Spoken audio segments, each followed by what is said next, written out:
The first reaction that I faced from my friends, it was like, "Are you crazy?" And then He's an Italian. An Italian? Why? We have so many Greek boys.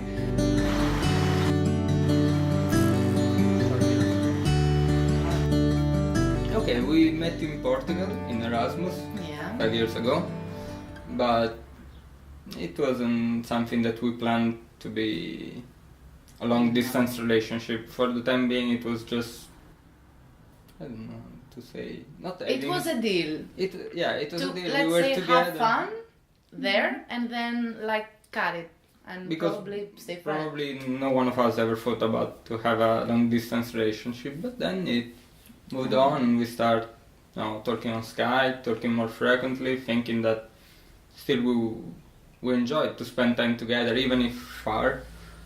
And in the end I realized that more or less it was going on like she was still there, and I stayed something like 1 month more than her in Erasmus, so it was like she had never left in a kind of way, so I realized that it was possible.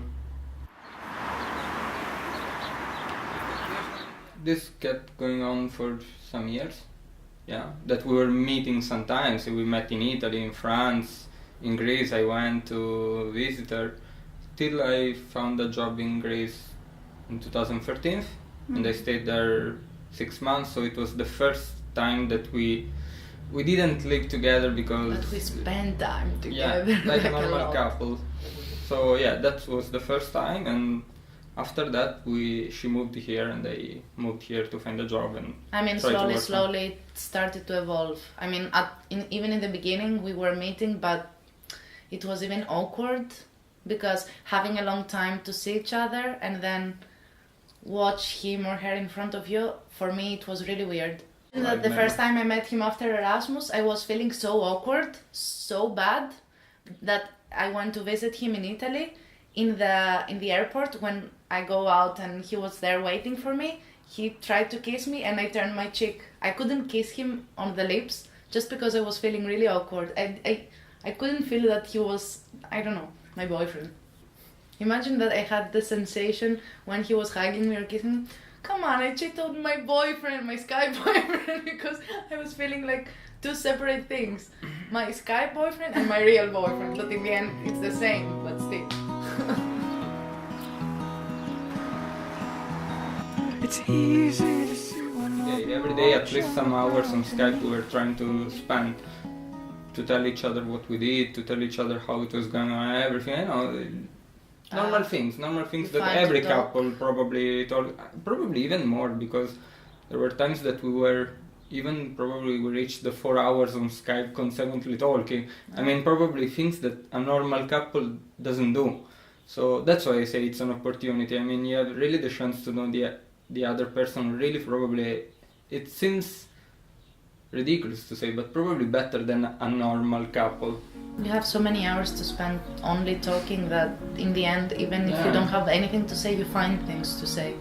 But then we arranged also things, like, you remember when we arranged to watch a movie together? I mean, she was watching it on her PC, sometimes even still connected on Skype, so we could comment it in real time. I mean, sometimes I was also using my phone when I was going out to do stuff around my town. He did me tours with your cell I did phone. like Her, you know the movie Her? I did it before the movie went out, 2 years before. I was going around with my cell phone, I was driving, putting it there on the car, and she was watching me driving and we were talking, and then I was going out and I was putting the earphones and the cell phone here and I was talking to her and showing her around the town.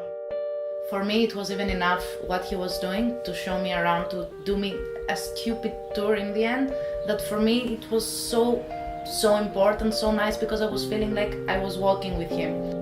Before to come here especially, we start thinking that it was impossible to keep it going on. So, yeah, because we didn't see... Actually the last year. Yeah, especially the last year. We didn't see how it could evolve. I mean, especially if she wouldn't come for the master, I don't know what we could have done, because I was stuck still in Italy and I couldn't leave because of my university. And she didn't seem to move away from Greece, and I didn't. The problem was that when she couldn't imagine her in Italy, as I couldn't imagine myself in Greece.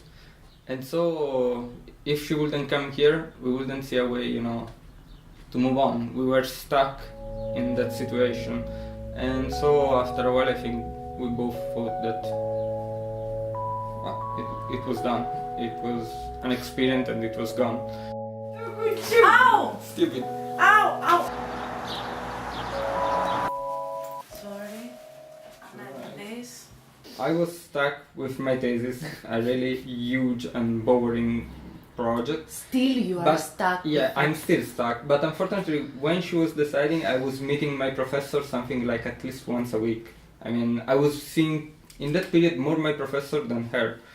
And she was planning to do this master abroad. She was thinking Denmark, okay, it seemed already nice for me, but I didn't see myself in Denmark, because what could I do in Denmark? I mean, I wasn't so positive. But then, let's say, fortunately, she wasn't taken for that master, and so the other one was UK. Hey, I was taken. I just refused it. Because you didn't get the money. Yeah, exactly. So let's say you weren't taken, but it didn't move on there.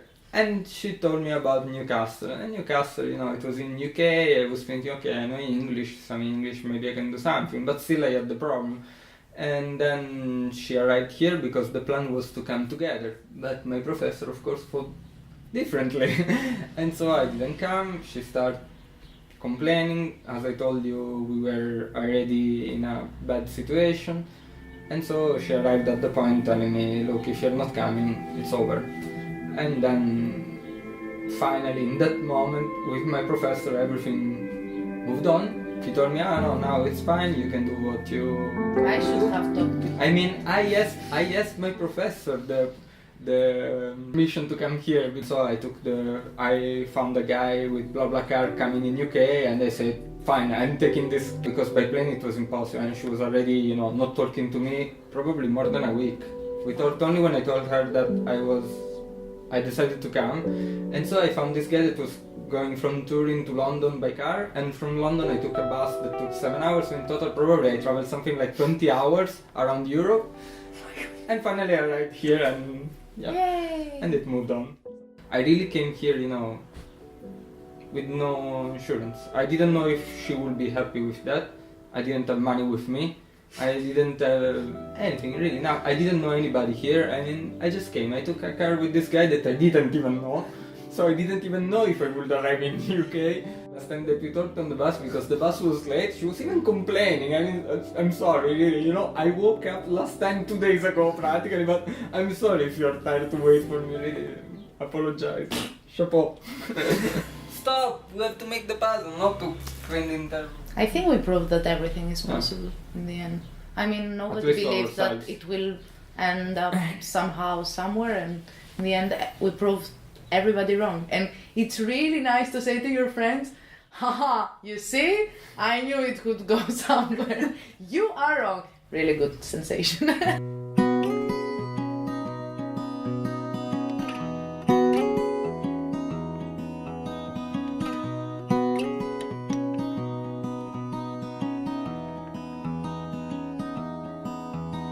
It's easy to see when I'll be